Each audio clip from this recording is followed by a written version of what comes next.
Deməli, dəyərli şagirdlər, yenə 9-cu sinifə düşən buraxılış sualına baxaq. Bucaq B bucaq D-yə bərabərdir. Bunların bərabər olduğunu verib. AB OC-dir.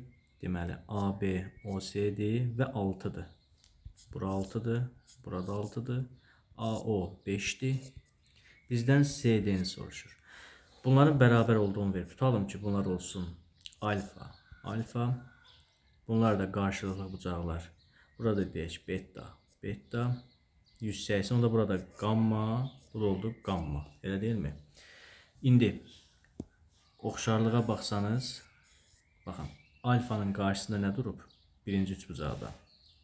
Alfanın qarşısında durub 5-in, digər alfanın qarşısında duran 6-ya nisbəti bərabərdir.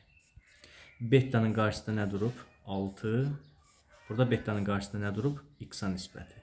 Çarpaz vursam 5 vur x bərabərdir 6 vur 6. Buradan 5x 36-dır. Deməli x olacaq 7,2.